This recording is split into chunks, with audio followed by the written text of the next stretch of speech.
나는 한국인이 아니다. 그런데도 이 나라 앞에서는 고개를 숙였다. 미국 역사학계의 권위자, 예일대 교수, 전 세계 재건사 연구자들이 냉정한 분석가라 불렀던 그가 한국의 한강변에서 끝내 눈물을 쏟았습니다. 이유는 단 하나. 이 나라는 기적이 아니었기 때문입니다.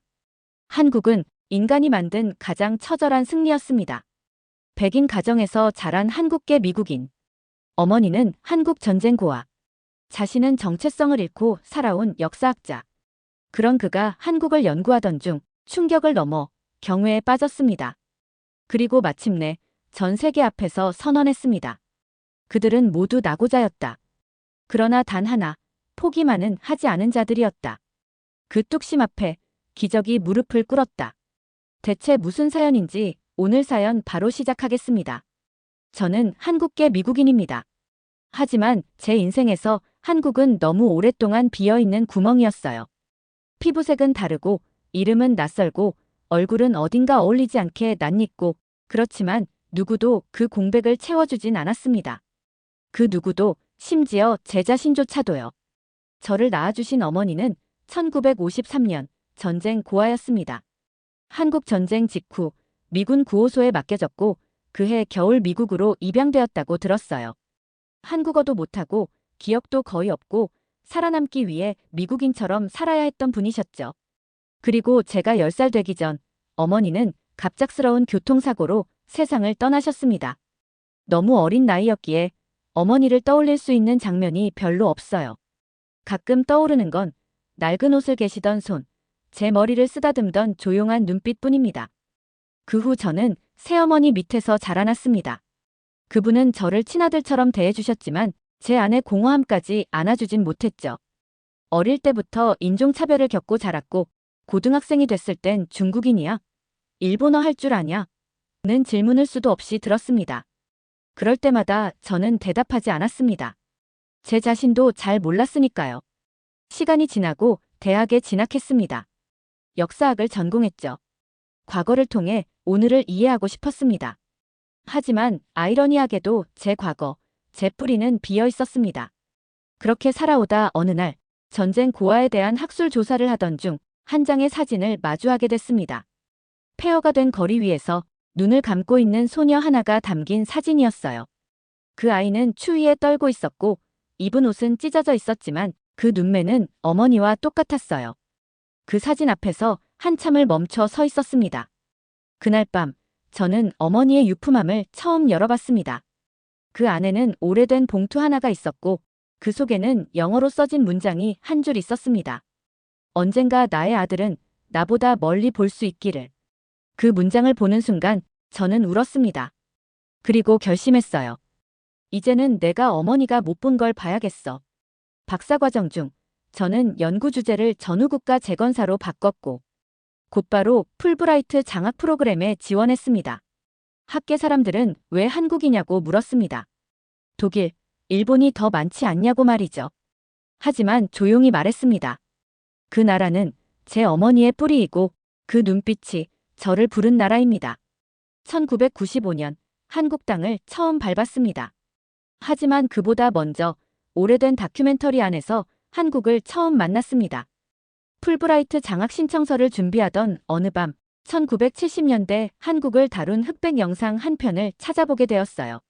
화질은 흐릿했고 음향은 거의 들리지 않았지만 그 영상은 지금까지도 제 심장에 박혀 있습니다. 영상 속 거리엔 아이들이 맨발로 돌아다니고 있었어요.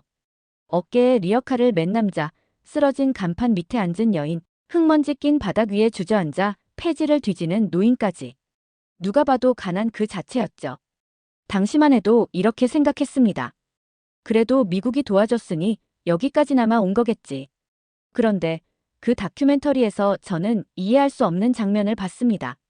한 아주머니가 진흙 구덩이에서 돌을 나르며 동네 사람들과 함께 쌓은 흙벽을 손으로 다듬고 있었습니다. 그녀는 카메라를 보지 않았습니다. 하지만 그 얼굴엔 분명 미소가 있었어요. 잠깐 정지시켜 보았습니다. 온몸은 땀에 절었고 손톱 밑은 까맸고 발에는 슬리퍼도 없었습니다. 그런데 눈빛은 살아있었습니다. 절망이 아니라 살아남겠다는 의지가 고스란히 담겨 있었죠. 패배자의 체념이 아니라 끝까지 살아남겠다는 결연함이 거기 있었어요.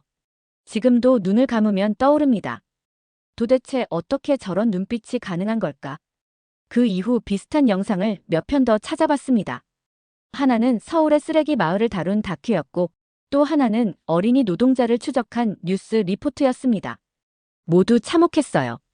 그러나 공통된 건 사람들이 멈추지 않고 있다는 거였어요. 움직였고 짊어졌고 걸었고 다시 일어났습니다. 말없이 묵묵히. 도와준 이도 없었고 지도한 이도 없어 보였는데 그들은 왜 계속 나아가고 있었던 걸까요? 그 영상 속에는 제 어머니가 겪었을지도 모를 장면들이 있었고 그 안엔 분명히 설명할 수 없는 힘이 느껴졌어요. 그리고 바로 그 감정이 저를 한국으로 끌고 간 이유였는지도 모릅니다. 다큐멘터리에서 본 한국은 처절했지만 그 안에 흐르는 에너지 때문에 멈출 수 없었습니다. 그게 정확히 뭐인지는 알 수 없었지만 적어도 미국의 원조만으로 설명될 나라는 아니라는 생각이 강하게 들었죠. 1995년 한국에 도착한 뒤 본격적으로 조사를 시작했습니다. 전후 한국의 산업화 정책, 외환 수급 구조, 빈곤 탈출 전략 등을 뒤졌고 국립도서관에서 과거 신문 기사와 마을 회보들을 들춰보았습니다. 그리고 충격을 받았어요. 우리가 미국이 말하던 한국은 실제로 존재했던 한국의 단면이 아니었습니다. 미국은 전후 한국을 원조 수혜국으로만 설명했죠. 물자 줬고 의료 지원했고 교육 확장해줬고 군사훈련도 시켰다고 말이에요. 그런데 말입니다. 실제로 한국이 움직인 방식은 그 틀을 완전히 벗어나 있었어요. 도움을 받되 절대 거기 머무르지 않았습니다. 도와달라 매달리지 않았고 요구도 과하지 않았어요. 오히려 미국이 생각지도 못한 방식으로 한국은 자신들만의 방법을 만들고 있었습니다. 미국은 원조 쌀을 보냈죠. 하지만 한국 정부는 그 쌀을 시장에서 팔고 그 수익을 재투자했습니다. 그 돈으로 경공업 기반 산업을 세웠고 그 산업 기반 위에서 공장을 돌리고 수출을 시작했어요. 이건 미국이 의도한 방식이 아니었습니다. 오히려 한국 말 안 듣는다는 소리가 나올 정도였죠. 문득 의문이 들었어요. 그럼 미국은 대체 뭘 한 거지? 미국은 전쟁 후 한국이 살아남을지 확신하지 못했습니다. 그래서 기본적인 생존 조건만 채워주고 결과를 지켜봤죠. 그러면서 내부적으론 저 나라는 장기적으로 무너질 수 있다고 평가했어요. 하지만 그 예측은 철저히 틀렸습니다. 한국은 미국이 예상한 길을 걷지 않았습니다. 누구보다 빠르게, 누구보다 고통스럽게, 그리고 누구보다 스스로의 힘으로 일어섰어요. 그 사실을 처음 자각한 날, 저는 일기를 이렇게 썼습니다. 미국은 지원자였지만 한국은 그 지원을 도구로 만든 주체였다. 미국은 그저 구경꾼이었다. 그 이후 미국 내부 문서와 회고록들을 찾아봤습니다.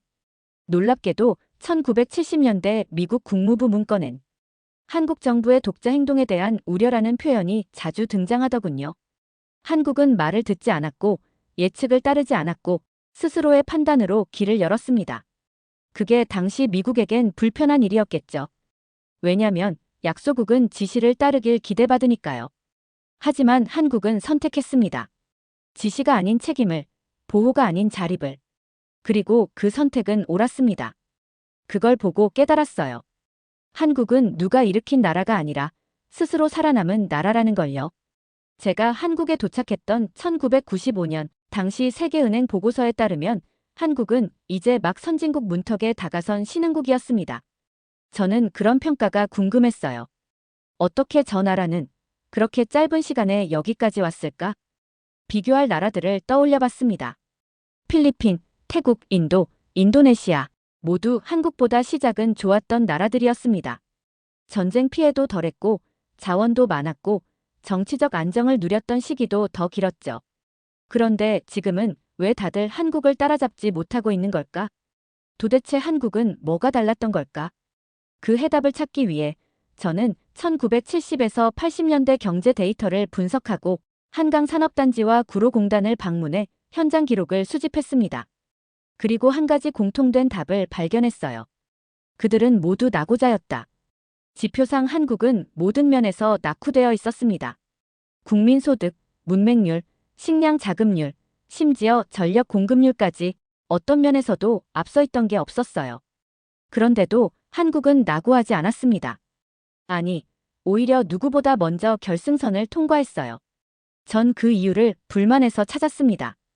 당시 사람들은 국가에 대해 만족하지 않았습니다. 정치가 불안했고, 생활은 고단했고, 내일은 불확실했어요. 그 불만은 분노가 되었고, 그 분노는 작은 행동으로 이어졌습니다. 처음엔 자식 도시락을 싸기 위해 동네 아주머니들이 아침마다 김밥을 말았고, 그 다음은 공장 작업반장들이 야근을 끝내고도 기계를 닦았으며, 이후에는 새벽에 쓰레기를 줍는 노인들이 거리에 나섰습니다. 이건 절박함이 낳은 주체적 움직임이었습니다. 그런데 더 놀라운 건 그들이 그 모든 걸 남 탓 없이 해냈다는 점이에요. 정부가 못 도와줬다. 미국이 더 해줘야 했다. 이런 말을 거의 듣지 못했습니다. 오히려 마주한 말은 이거였습니다. 우리가 우리를 안 일으키면 누가 해주겠어요? 이 말을 들었을 때 심장이 쿵 내려앉는 기분이었어요. 이건 어떤 교육이나 정치 시스템에서 나올 수 있는 게 아니거든요. 민족 전체가 공통된 생존 본능을 발현한 거였어요. 그 뿌리를 따라가 보니 일제강점기, 6.25 전쟁, 쿠데타, 유신체제, 빈곤, 끊임없이 낙오당해온 역사가 있었습니다.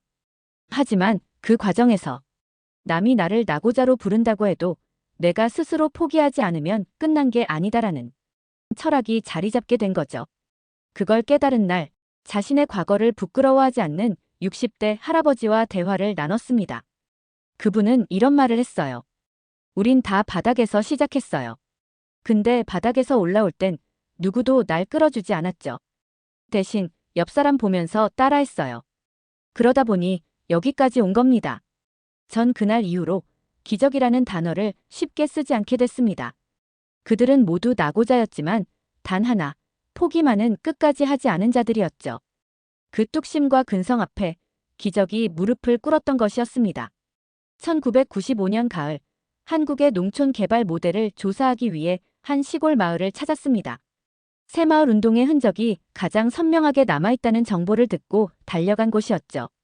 서울에서 5시간 넘게 버스를 갈아타고 도착한 그 마을은 생각보다 조용하고 생각보다 깊었습니다. 입구에는 낡은 표지석 하나가 세워져 있었어요. 우리 손으로 만든 마을. 누런 돌에 새긴 문구였지만 그 글자는 단단했고 힘이 느껴졌습니다. 묘한 감정에 사로잡혔어요. 이 돌을 세운 사람들은 지금 어디 있을까? 마을회관에서 만난 어르신들은 당시 이야기를 들려주었습니다. 70대 중반의 최 씨 할아버지는 그 시절 마을 대표였다고 하셨습니다. 그때는 다들 미쳤다 했죠. 정부가 시킨 것도 아닌데 갑자기 집마다 양동이 들고 산으로 가서 돌을 날랐으니까. 조용히 끄덕였습니다. 왜 그렇게까지 하셨나요? 그분은 한참을 뜸 들이다가 말했어요. 우리 애들 때문이었소. 도로 없는 마을에서 컸다간 평생 여기서 못 벗어날 것 같아서. 그게 싫어서 그냥 해봤소. 그 말을 듣고 말문이 막혔습니다. 당시 정부는 새마을 운동이라는 이름으로 근면자조 협동을 외쳤지만 그 진짜 원동력은 부모들의 절박한 책임감이었단 걸 그제야 실감했죠. 할머니 한 분은 새마을 운동 당시 마을 식당을 운영했었다고 하셨습니다. 일하다 지친 사람들한테 밥 줘야 했거든. 근데 쌀이 없어. 그래서 밤마다 나물 캐고 죽 끓였어요. 그때는 진짜 다 같이 미쳐 있었지. 그 말에 다들 웃었고 저도 모르게 눈물이 날 것 같아 창밖을 바라봤습니다. 다음 날 마을 뒤편 산길을 따라 올라가 봤습니다. 아직도 남아있는 돌담, 시멘트가 덕지덕지 붙은 배수로 그리고 누군가 손으로 만든 듯한 계단들. 사람들이 스스로 진심으로 만든 것이었습니다. 그 길 위에서 무릎을 꿇고 작은 돌 하나를 들었습니다. 손에 쥐자 거칠고 차가웠습니다. 하지만 그 안엔 분명히 사람의 체온이 남아있었어요. 그때 문득 제가 미국에서 봤던 70년대 한국 다큐멘터리가 떠올랐습니다. 그 안에 사람들은 절망 속에 있었지만 눈빛만큼은 꺼지지 않았죠. 그리고 지금 그 눈빛을 가진 이들의 손과 흔적을 만지고 있었습니다. 정부가 강요해서 한 게 아니었다. 이들은 자신들의 아이에게 물려줄 미래가 없다는 게 두려웠던 것이다. 그래서 스스로 괭이를 들었다. 그들의 손엔 힘이 있었고 그 눈엔 눈물이 있었다. 그날 저녁 조용히 일기장에 이렇게 적었습니다. 이름 없는 사람들의 땀이 이 나라를 일으켰다. 그리고 나는 지금 그 길 위에 서 있다. 1997년 12월 한국은 외환위기를 맞았습니다. IMF라는 단어가 뉴스에 오르내리더니 얼마 지나지 않아 거리마다 정리해고라는 말이 들렸습니다. 당시 저는 서울에 있었습니다. 단기 방문 연구자로 복귀해 한국의 경제체제 전환과 시민 반응을 분석하던 중이었어요. 그런데 연구보다 먼저 제 눈에 들어온 건 사람들의 표정이었습니다. 매일 정장 차림으로 나오던 직장인들이 갑자기 사라졌고 지하철 안에는 고개 숙인 남성들이 많아졌어요. 그리고 그 틈을 조용히 메우고 있던 존재들이 있었습니다. 어머니들. 제가 살던 숙소 바로 옆 건물에는 작은 김밥집이 있었어요. 아침 6시 반이면 문을 열었고 매일 새벽에 어머니 한 분이 낡은 플라스틱 바구니에 재료를 쏟아붓는 소리가 났습니다. 어느 날 용기를 내어 말을 걸었어요. 이 시간에 여시는 이유가 있으세요? 그분은 웃으며 말했죠. 아들이 직장을 잃었거든요. 이젠 제가 벌어야죠. 그러곤 맨손으로 김밥을 말기 시작했습니다. 그 손에는 깊은 주름이 패여 있었고 그 안에 담긴 단호함은 제가 감히 흉내도 못 낼 것이었습니다. 그때부터였습니다. 제가 한국에서 봤던 진짜 경제 회복의 힘은 숫자도 정책도 아니었어요. 부엌에서, 시장에서, 식당 안에서 조용히 무릎 꿇지 않던 어머니들의 뒷모습이었습니다. 동대문 시장에서도 남대문에서도 무릎에 파스를 붙이고 천을 재단하던 아주머니들을 봤고 아이를 업고 새벽에 장사를 준비하던 여성들을 봤습니다. 그 누구도 뉴스에 나오지 않았지만 그 누구보다 이 나라를 떠받치고 있었던 사람들이었어요. 그때 스스로에게 부끄러움을 느꼈습니다. 당시에 저는 한국 경제 기적이라는 말만 반복했지만 정작 그 기적을 움직인 이들의 이름을 몰랐던 거죠. 그리고 잊을 수 없는 장면이 하나 있습니다. 금모으기 운동 천막 아래 사람들이 줄을 서 있었고 어머니 한 분이 금뭉치를 조심스럽게 꺼내며 말했습니다. 내 자식이 살려면 나라가 안 무너져야 하니까요. 그 순간 주먹을 꽉 쥐었습니다. 말도 안 되는 상황에서 그녀는 울지 않았고 변명하지 않았고 국가보다 먼저 책임을 떠안고 있었습니다. 그날 밤 저는 일기장에 이렇게 썼습니다. 그들은 조용히 울었다. 남편이 해고당해도 아이가 등록금을 못 내도 어머니는 눈물 닦고 일어나 밥상을 차렸다. 그 무릎 꿇지 않은 손이 한국을 지탱했다. 이 나라는 어머니들이 지켜낸 나라다. 그리고 그 문장은 지금까지도 제 연구실 책상에 붙어 있습니다. 2008년 전 세계를 강타한 금융위기 속에서도 한국은 이상하리만큼 조용했습니다. 주변 선진국들이 흔들릴 때 한국은 빠르게 다시 움직이고 있었죠. 그때 한국을 다시 방문하고 있었습니다. 서울대에서 열리는 비교위 기사 세미나의 발표자로 초청받아 한국의 1997년 IMF 사태와 회복 과정을 분석 발표했어요. 그런데 회의보다 더 충격적이었던 건 서울거리의 분위기였습니다. 백화점 문이 닫히는 미국과 달리 한국의 전통시장과 중소기업 공장들은 오히려 분주했어요. 부도 소식이 들려오긴 했지만 사람들은 마치 위기가 일상이었던 것처럼 움직이고 있었죠. 가장 놀랐던 장면은 어느 자영업자 모임에서였습니다. 낮은 천장에 형광등 하나 켜진 회의실, 거기 모인 40대 사장님들이 말했습니다. 다시 시작하면 됩니다. IMF 때 다 해봤잖아요. 그 말이 농담이 아니라는 걸 그들의 눈빛에서 확인할 수 있었습니다. 이 나라는 실패를 두려워하지 않는 민족이라는 걸 그때 알았어요. 왜냐하면 이미 충분히 실패해봤고 그보다 더한 고통도 겪어봤기 때문입니다. 코로나 팬데믹 당시도 그랬습니다. 2020년 전 세계가 멈춰 있을 때 한국은 K방역이라는 이름으로 가장 빠르게 시스템을 가동했어요. 하루 만에 진단소가 설치되고 국민들은 스스로 줄을 섰습니다. 미국처럼 휴지나 생필품 사재기는 없었고 정부 발표는 대부분 지켜졌습니다. 그걸 보고 미국 학회에서 이렇게 말했습니다. 한국은 위기 대응형 사회다. 예상치 못한 충격에도 무너지지 않고 오히려 빠르게 다시 일어선다. 그 근간엔 두 가지가 있었어요. 하나는 정부, 민간, 군이 동시에 움직이는 훈련된 협동 시스템. 그리고 또 하나는 국가를 지켜야 한다는 묵직한 국민 의식이었습니다. 이건 법이나 제도가 만들어낸 게 아닙니다. 고난을 체화한 세대의 기억과 행동이 한국을 그렇게 만든 겁니다. 제가 만났던 70대 어르신 한 분은 이렇게 말했어요. 우린 늘 뺏기고 도망만 다녔어요.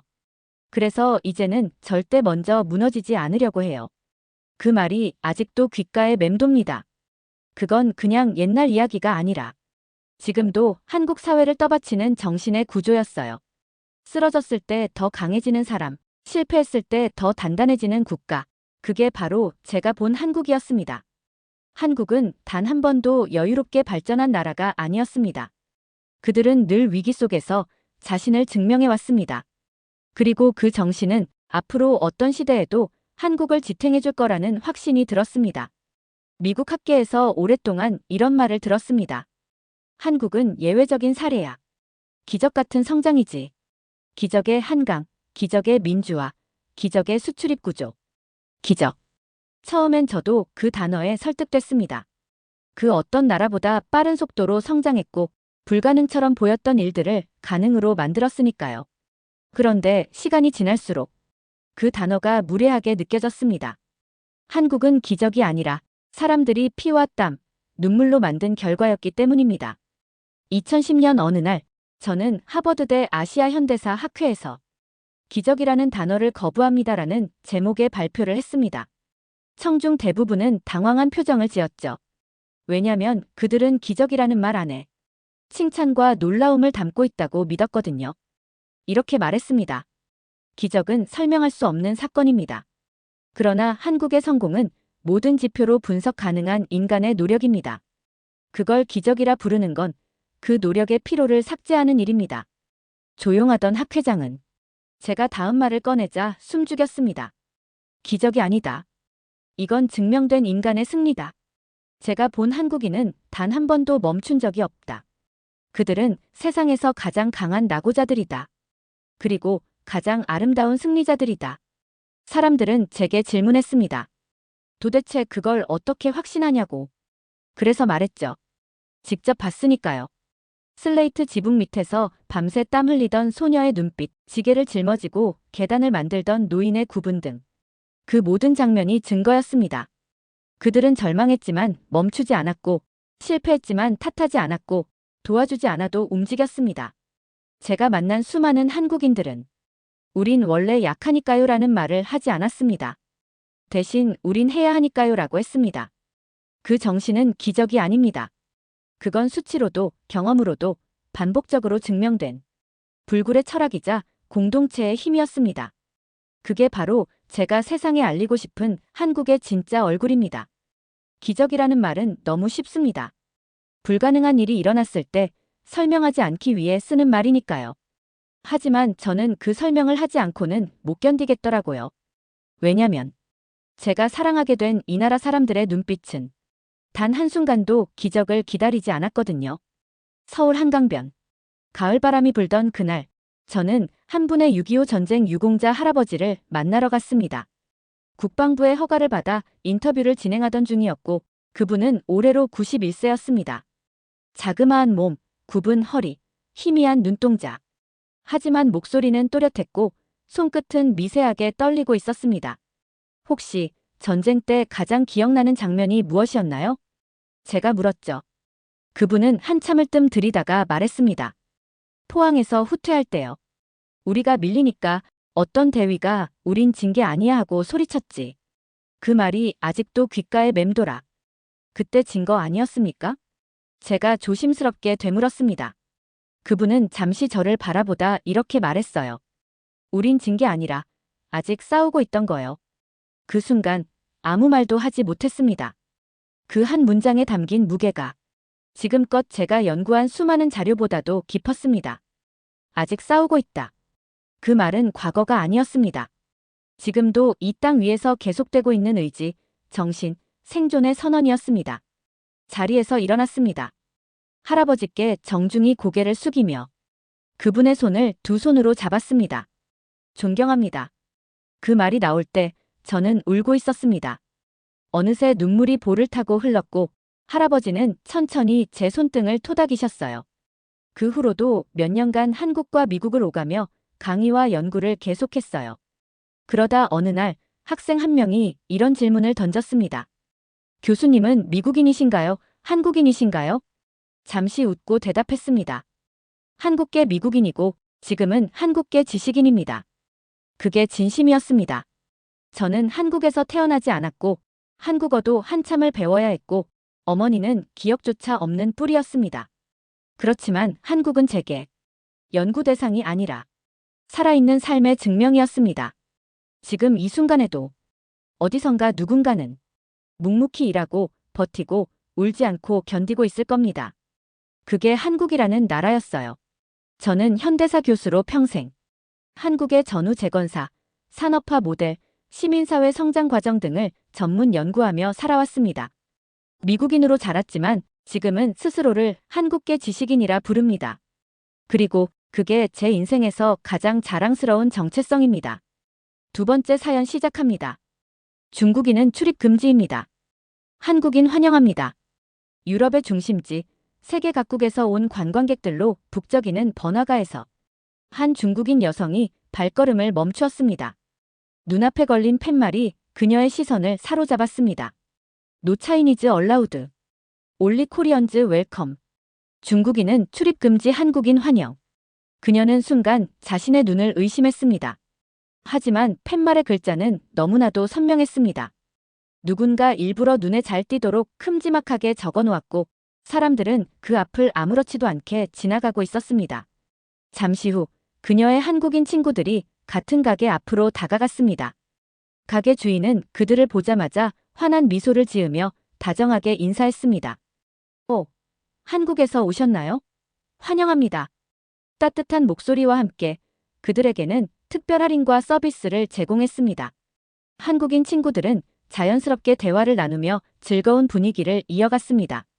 그러나 그녀가 한 걸음 더 다가서는 순간 가게 주인의 표정이 미묘하게 변했습니다. 미소는 사라지고 시선은 차가워졌습니다. 우리는 세계에서 가장 강한 나라 아닌가요? 우리의 역사와 문화는 깊고 경제도 막강한데 왜 우리는 환영받지 못하는 거죠? 어릴 적부터 들어왔던 말들이 머릿속에서 맴돌았습니다. 중국은 세계의 중심이다. 우리는 위대한 국가이다. 그 말이 너무나 당연하다고 생각했습니다. 그런데 지금 눈앞의 현실은 그 믿음을 처참히 깨뜨리고 있었습니다. 그녀는 주머니 속에서 여권을 꺼내 들었습니다. 붉은 표지 위에 금색 국장이 선명하게 빛났습니다. 그러나 지금 이 순간 이 여권은 그녀를 자랑스럽게 만들기는커녕 무겁게 짓누르는 듯한 기분을 들게 했습니다. 이 여행은 그녀가 당연하다고 믿었던 모든 것이 산산조각 나고 있었습니다. 대체 무슨 일이 있었던 건지 오늘 사연 바로 시작하겠습니다. 저는 린샤오예. 중국 광둥성에서 태어나 유럽에서 유학 중인 평범한 중국 학생이에요. 어릴 때부터 부모님은 제게 늘 이렇게 말씀하셨습니다. 우리는 세계의 중심이다. 중국은 위대하고 강하고 모든 것을 가질 수 있는 나라야. 저도 그 말을 믿었어요. 사실 의심할 이유가 없었죠. 우리가 세계에서 가장 큰 나라 중 하나고 경제력도 막강하니까요. 유럽에서 유학 생활을 시작하기 전부터 사람들이 저를 좋아해 줄 것이라고 확신했어요. 그런데 이상하게도 유럽에서는 제가 생각했던 것처럼 중국이 그렇게 특별한 나라로 여겨지지 않았어요. 오히려 한국이 더 유명한 것 같았어요. 솔직히 저는 한국을 무시했어요. 그런데 운명의 장난처럼 기숙사에서 한국인 룸메이트와 함께 생활하게 되었어요. 그녀의 이름은 지아. 처음 그녀를 만났을 때 저는 속으로 한숨을 쉬었어요. 중국에서는 한국과 한국인들을 좋게 보는 사람들이 많지 않아요. 저도 마찬가지였어요. 한국은 중국보다 작고 경제력도 약하고 역사적으로도 중국의 영향을 많이 받았잖아요. 그러니 특별할 게 없다고 생각했어요. 게다가 그녀는 지나치게 밝았어요. 안녕. 나는 지아야. 우리 룸메이트가 됐네. 반가워. 너무 친절해서 오히려 불편했어요. 전 원래 타인을 쉽게 경계하는 성격이라 낯선 사람과 친해지는 게 어색했거든요. 나는 린샤오예야. 저는 최소한의 인사만 건넸어요. 솔직히 빨리 자기 방으로 들어가 주길 바랐어요. 하지만 그녀는 계속 웃으며 말했어요. 혹시 필요한 거 있으면 말해. 그리고 나 한국 음식도 잘 만들거든. 나중에 같이 먹자. 한국 음식? 전혀 관심 없었어요. 그렇게 몇 주가 지나면서 저는 놀라운 사실을 깨닫게 되었어요. 지아는 정말 깨끗하고 정리정돈을 철저히 하는 사람이었어요. 그녀는 방을 언제나 깔끔하게 유지했어요. 먼지가 조금만 쌓여도 바로 닦았고 세탁도 제때 했어요. 방 안에서 음식도 함부로 먹지 않았어요. 심지어 매일 아침 저녁으로 샤워를 하더라고요. 한국인들은 원래 이렇게 깨끗한 거야? 그러다 어느 날 지아가 요리를 하고 있었어요. 린샤오예, 이거 한번 먹어볼래? 뭐야? 매운 음식이면 사양할래. 안 매워. 불고기야. 한국에서도 인기 많은 요리야. 처음엔 거절하려고 했어요. 하지만 고기에서 달달한 향이 나면서 왠지 모르게 끌렸어요. 저는 조심스럽게 젓가락을 들어 한 조각 먹어봤어요. 이거 뭐야? 맛있잖아. 지아는 웃으며 말했어요. 한국 음식, 생각보다 괜찮지? 그날 저는 처음으로 한국 음식이 생각보다 맛있다는 사실을 인정했어요. 그날 이후로 저는 지아와 조금씩 가까워졌어요. 그녀는 성격이 밝고 사교적이었거든요. 저는 원래 사람들과 쉽게 친해지는 성격이 아니었지만 그녀는 꾸준히 저에게 말을 걸었어요. 그리고 억지로 다가오지 않고 자연스럽게 제 마음을 열도록 만들었어요. 우리는 함께 공부하기도 했고 때때로 한국과 중국의 차이에 대해 이야기하기도 했습니다. 린샤오예, 넌 중국이 정말 세계에서 제일 좋은 나라라고 생각해? 그럼. 우리는 역사도 길고 경제력도 강하고 뭐든지 최고잖아. 그렇구나. 그녀는 더 이상 말하지 않았어요. 그냥 조용히 웃었어요. 그 표정이 이상하게 신경 쓰이더라고요. 저는 한국이 이렇게 해외에서 유명하다는 사실을 몰랐어요. 그런데 유럽에 오고 나서 보니 사람들의 반응이 놀라웠어요. 너 한국 드라마 봤어? 진짜 재밌어. 한국 화장품 대박이야. 너도 한번 써봐. 도대체 왜? 전 세계 사람들이 한국을 좋아하는 이유가 뭐지? 한국보다 중국이 훨씬 큰 나라고 영향력도 더 크잖아. 그런데 왜 유럽에서는 사람들이 한국을 더 높이 평가하는 거야? 솔직히 이해할 수도 없었고 이해하고 싶지도 않았죠. 그런데 얼마 후 저는 충격적인 현실을 마주하고 말았어요.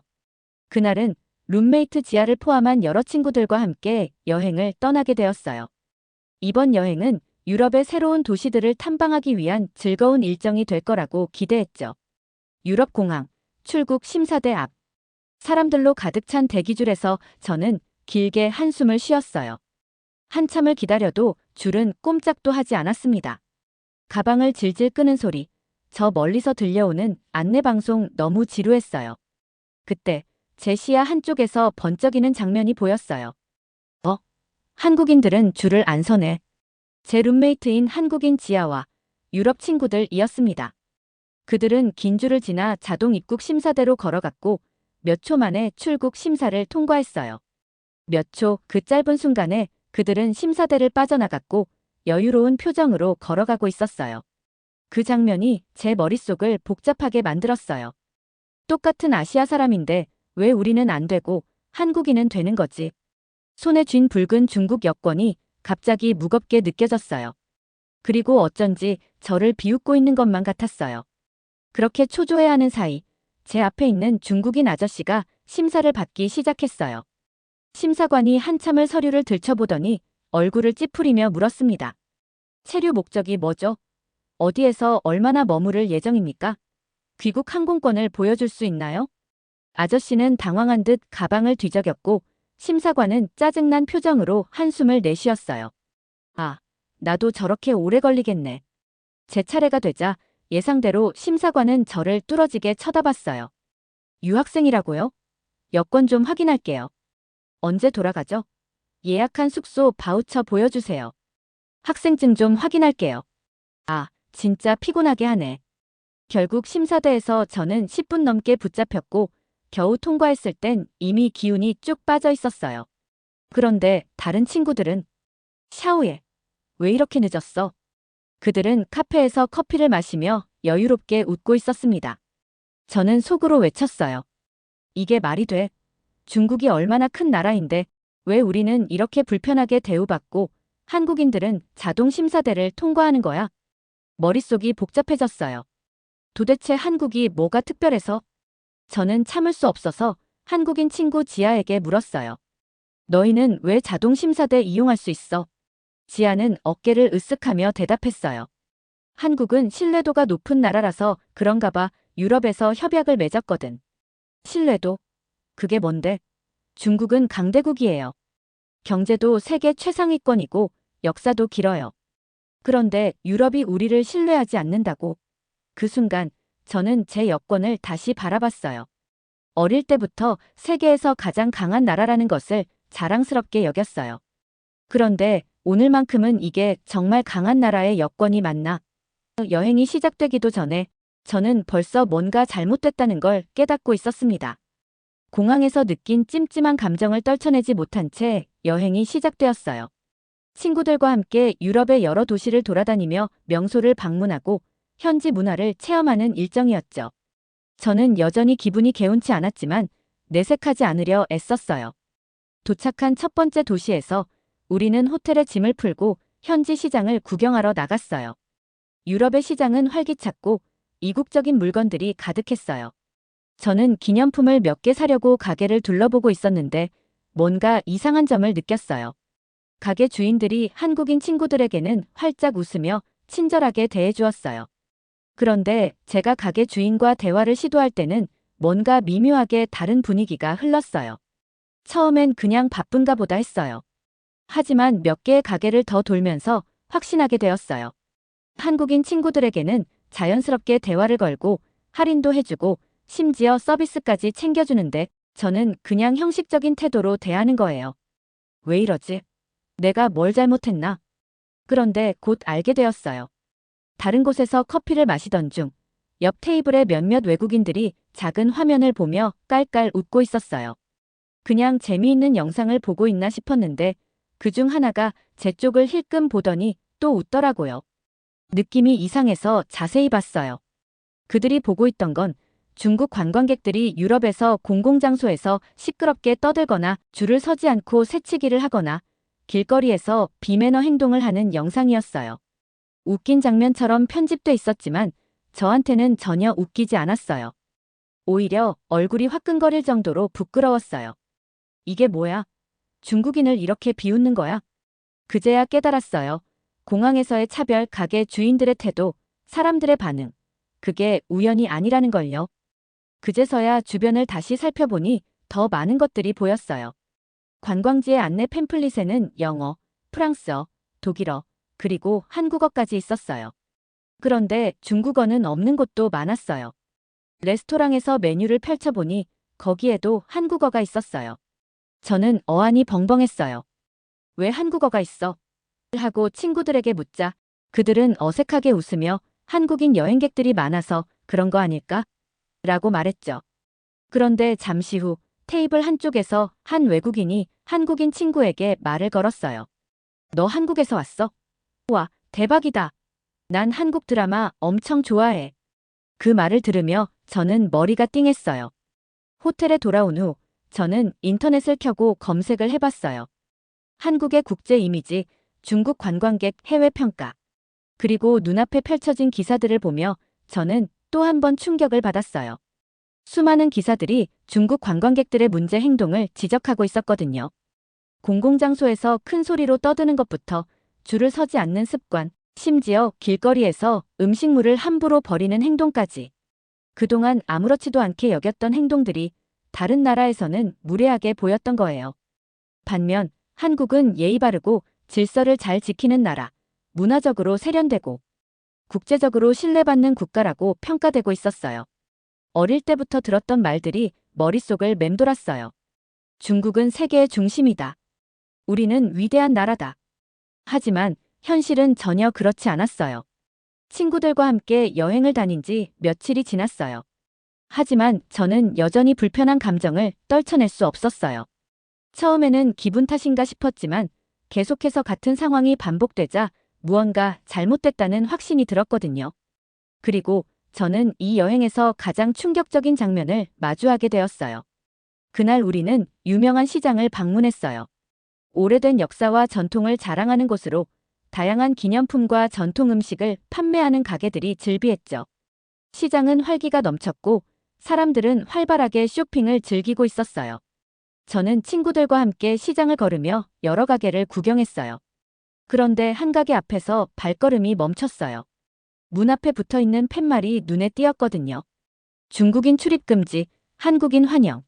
처음에는 눈을 의심했어요. 잘못 본 걸까?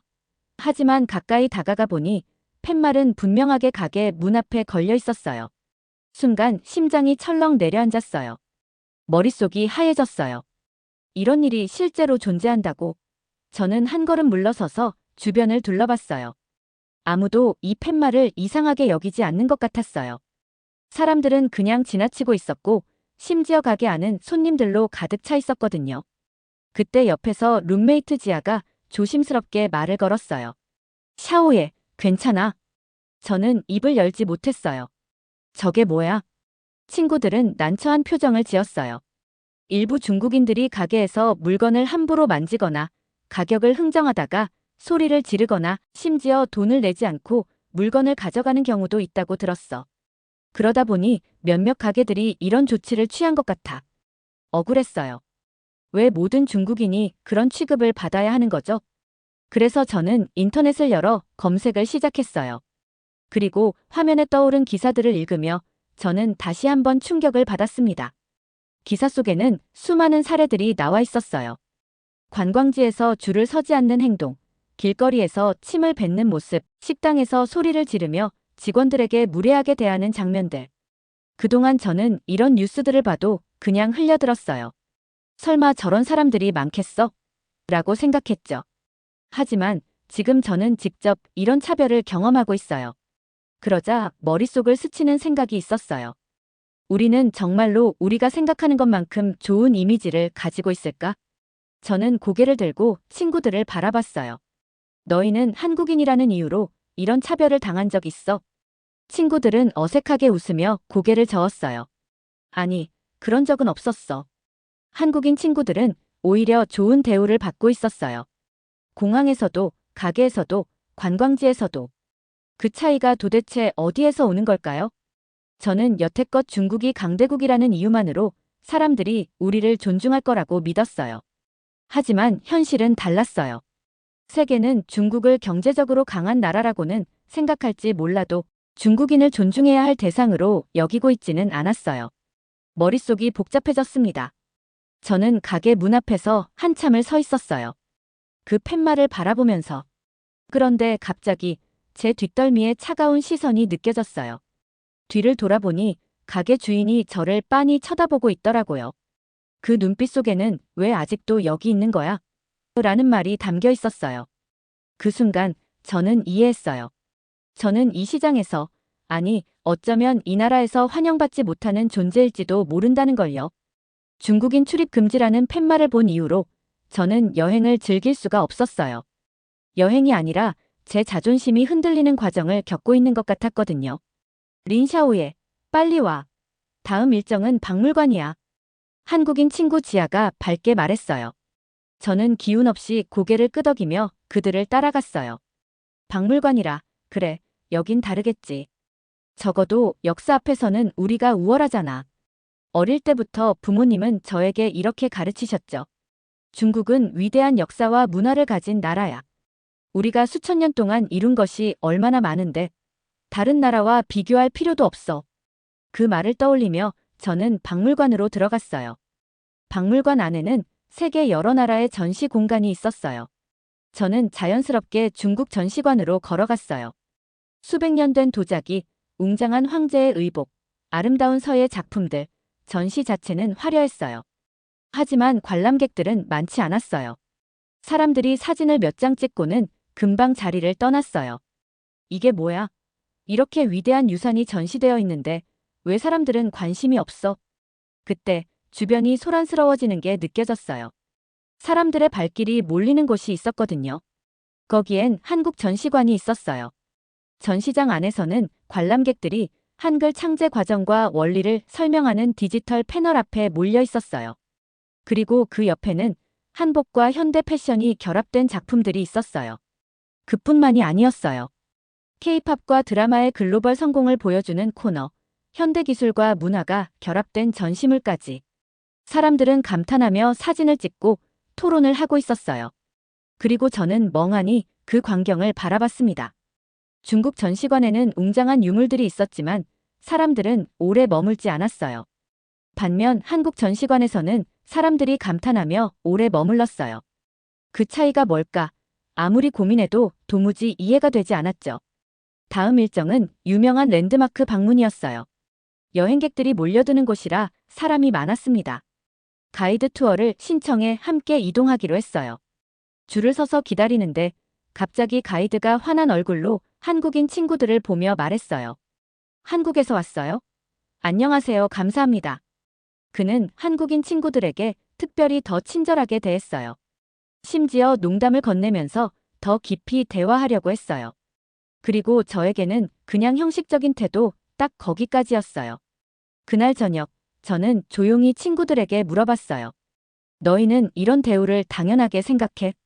지아는 어색하게 웃으며 대답하더라고요. 가끔은 우리도 신기해. 그게 이상하지 않아? 이상하긴 한데 뭐랄까, 한국이 요즘 많이 알려졌잖아. K-팝, 드라마, 음식 같은 것들 덕분에. 저는 믿기지 않았어요. 문화 콘텐츠 덕분에 사람들의 태도가 달라진다고. 그런데 생각해보니 저는 한 번도 한국 콘텐츠를 제대로 본 적이 없었어요. 그냥 한때 유행하는 것 정도로만 생각했거든요. 설마 그게 정말 큰 차이를 만든 걸까? 그날 밤, 저는 검색창에 이렇게 쳐봤어요. 해외에서 한국 이미지. 그리고 또다시 충격적인 기사들이 눈앞에 펼쳐졌어요. 한국, 세계에서 가장 신뢰받는 국가 탑 10. 외국인이 한국인을 좋아하는 이유. 기사 속에는 이런 내용들이 있었어요. 한국인들은 해외에서 예의 바르고 질서를 잘 지키는 이미지가 강하다. 저는 자리에서 벌떡 일어났어요. 설마, 이게 그 이유야? 갑자기 모든 것이 연결되었어요. 공항에서의 자동 입국 심사, 박물관에서의 인기, 한국어 안내문, 가게 주인들의 태도, 그리고 지금까지 제가 느낀 차별.